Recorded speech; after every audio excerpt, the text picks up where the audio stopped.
ఈ కథ ఉపాధ్యాయులందరికీ అంకితం. మా మాస్టర్ గారి గురించి కొన్ని విషయాలు. పడక కుర్చీలో పడుకొని కళ్ళు మూసుకొని ఉన్నారు విద్యాసాగర్ గారు. ఆయన రిటైర్ అయి 4 ఏళ్ళు అయింది. స్వస్థలం కర్నూలు పట్టణం. అక్కడే ఎక్కువ కాలం లెక్చరర్గా పనిచేశారు. ఎన్నో అనుభూతులు గతం ప్రసాదించిన వరం.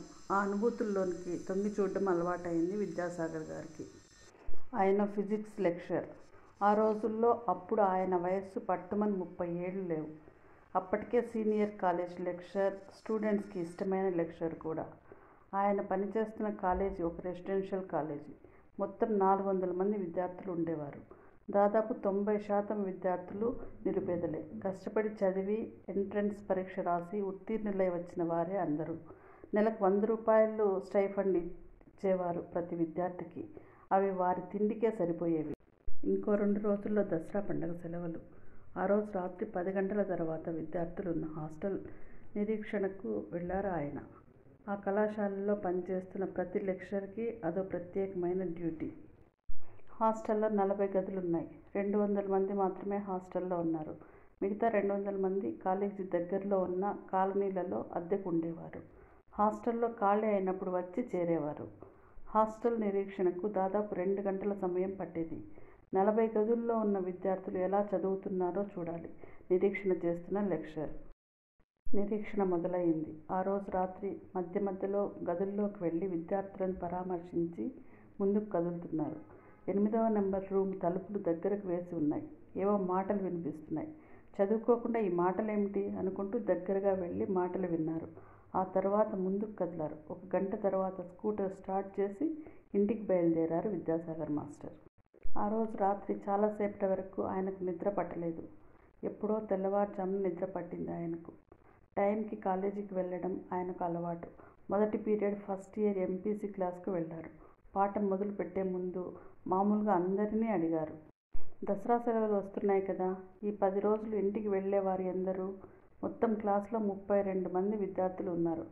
3 తప్పించి అందరూ ఇంటికి వెళ్తున్నామని చేతులు ఎత్తారు.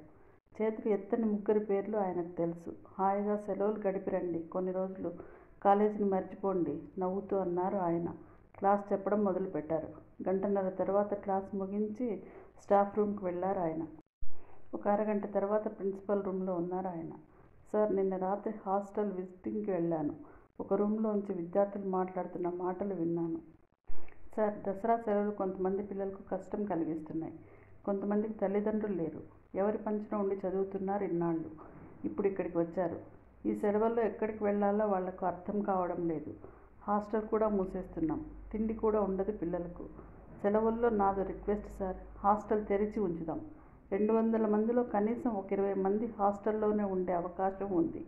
వీలైతే మెస్ కూడా ఏర్పాటు చేయాలి మనం చెప్పడం ఆగారు విద్యాసాగర్ గారు. ప్రిన్సిపల్ అంతా విని ఆశ్చర్యపోయారు. అయ్యో, ఇన్నాళ్ళు ఈ విషయం నా దృష్టికి ఎవరు తీసుకురాలేదు? బాధపడ్డారు ఆయన. ఆలోచనలో పడ్డారు. ప్రిన్సిపల్ కాసేపటి తర్వాత తేరుకొని అన్నారు, హాస్టల్ తెరిచి ఉంచడం కష్టం కాదు, మెస్ ఏర్పాటు చేయడం కష్టం.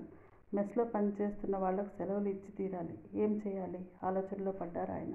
అది పెద్ద కష్టం కాదు సార్. దాదాపు 25 మంది లెక్చరర్లం ఉన్నాము. పిల్లలు మా ఇళ్లలో భోజనం చేస్తారు. ఆ సంగతి నేను చూసుకుంటాను. మీరు హాస్టల్ తెరిచి ఉంచి పుణ్యం కట్టుకోండి బ్రతిమాలారు విద్యాసాగర్ గారు. అలాగే, తప్పకుండా హాస్టల్ తెరిచే ఉంచుదాం. ఇక్కడే ఉండాలనుకునే విద్యార్థులు నిరభ్యంతరంగా ఉండవచ్చు. సెలవు రోజుల్లో వాచ్మెన్లు కూడా 2 ప్రత్యేకంగా ఏర్పాటు చేద్దాం. ఇక భోజనాల సంగతి మా ఇంట్లో కూడా 4కి నేను ఏర్పాటు చేస్తాను అన్నారు ప్రిన్సిపల్ గారు. ఆయనకు నమస్కారం చేసి స్టాఫ్ రూమ్కి నడిచారు విద్యాసాగర్ గారు. లంచ్ సమయంలో స్టాఫ్ రూమ్లో ఉన్న ఆయన దగ్గరకు వచ్చారు ఉదయం ఫస్ట్ ఇయర్ పీరియడ్లో సెలవులకు ఇంటికి వెళ్ళని 3 విద్యార్థులు. ఏమిటి చెప్పండి అడిగారు ఆయన. 1 నిమిషం మాటలు నెమ్మదిగా ఒక విద్యార్థి చెప్పాడు. మాకు కూడా ఇంటికి వెళ్ళాలని ఉన్నది. అమ్మని నాన్నని చూడాలని ఉంది. అలాగే తమ్ముళ్లను చెల్లాయిలను కూడా. కానీ వెళ్ళడానికి మా దగ్గర డబ్బులు లేవు. అందుకే మేము ఉదయం చేతులు ఎత్తలేదు సార్ చెప్పాడు ఒక విద్యార్థి. మిగతా 2 అవును సార్ అన్నారు.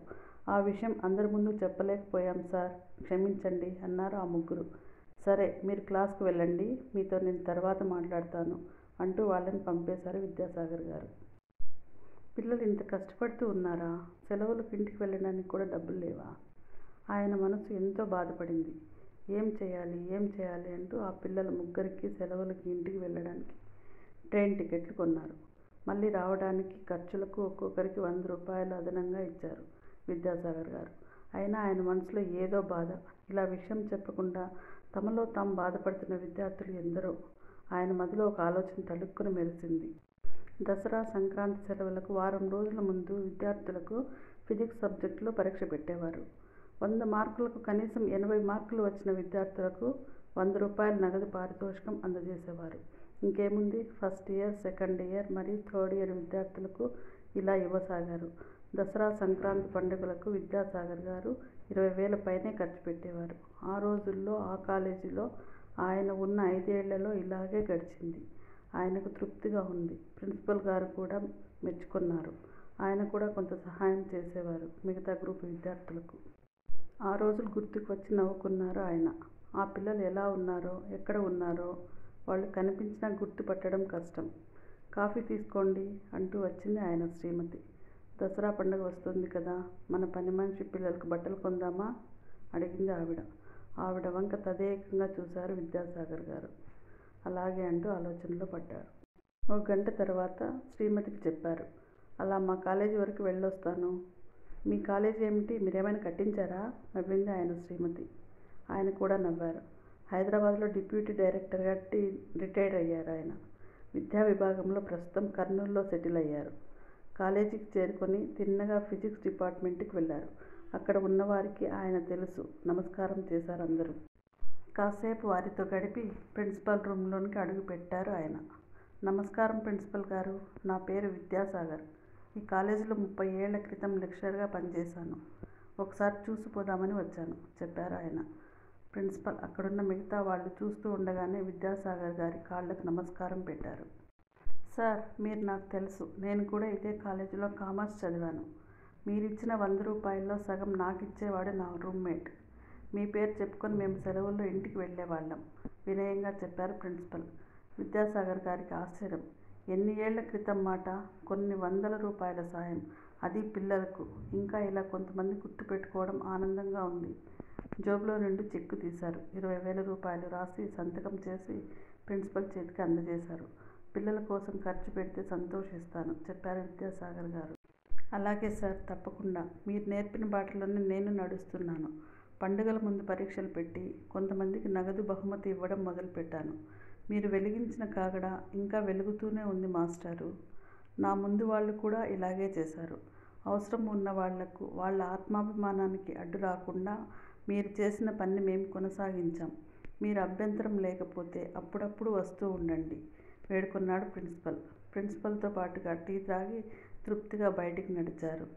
కారు వరకు దాదాపు అందరు లెక్చరర్లు వచ్చి దిగబెట్టారు. ప్రిన్సిపల్ కార్ డోర్ తీసి పట్టుకొని అన్నాడు, మమ్మల్ని ఆశీర్వదించండి మాస్టారు. విద్యాసాగర్ గారి కళ్ళలో నీళ్లు ఊబికాయి. ప్రతి జన్మలో ఉపాధ్యాయుడిగా పుట్టాలని కోరుకున్నారు దేవుణ్ణి. మీకోసం ఆయన ఎవరో వచ్చారు, ఇంకో గంటలో వస్తానని వెళ్ళారు. ఏదో పేరు చెప్పారు. సుబ్బారావు గారట. పెద్ద రైల్వే ఆఫీసర్లా ఉన్నారు ఆయన చెప్పింది ఆయన శ్రీమతి. ఎవరో సుబ్బారావు గుర్తు రాలేదు విద్యాసాగర్ గారికి. షరా మామూలే. వచ్చిన సుబ్బారావు గారు ఆయన కాళ్ళకి నమస్కరించడం. వచ్చిన సుబ్బారావు గారు చెప్పారు, 30 ఏళ్ల క్రితం ఒక మధ్యాహ్నం మీ రూమ్కి వచ్చిన ముగ్గురులో నేను ఒకడిని మాస్టారు. అప్పుడు మీరు ట్రైన్ టికెట్ కొని పెట్టి 100 రూపాయలు డబ్బులు ఇచ్చారు ఇంటికి వెళ్ళడానికి. ఈరోజు అదే రైల్వే బోర్డు మెంబర్గా పనిచేస్తున్నాను. అంతా మీ చలవే వినయంగా చెప్పాడు సుబ్బారావు. ఎంతో సంతోషపడ్డారు విద్యాసాగర్ గారు. సుబ్బారావుని దీవించి పంపారు విద్యాసాగర్ గారు. అతను తెచ్చిన స్వీట్ని తిన్నారు ఆప్యాయంగా. ఆ రుచి గొప్పగా ఉంది ఆయనకు. అలా ఎప్పుడూ అనిపించలేదు. ఆయనకు బాగా నిద్ర పట్టింది ఆ రాత్రి. నిద్రలో వెలుగుతున్న కాగడ కనిపిస్తూనే ఉంది. సంతోషంగా ట్రైన్లో వెళుతున్న విద్యార్థులు కూడా కనిపించారు కలలో. మాస్టర్గా విద్యను అందరూ బోధిస్తారు. విద్యార్థుల అవసరాలను గుర్తించి ఆదుకునే విద్యాసాగర్ లాంటి మాస్టర్లు అరుదుగా ఉంటారు. చేసిన సాయం బయటికి చెప్పడం వారికి ఇష్టం ఉండదు. వారే నిజమైన మాస్టర్లు, విద్యాసాగరులు. వీడియో పూర్తిగా చూసినందుకు థ్యాంక్స్.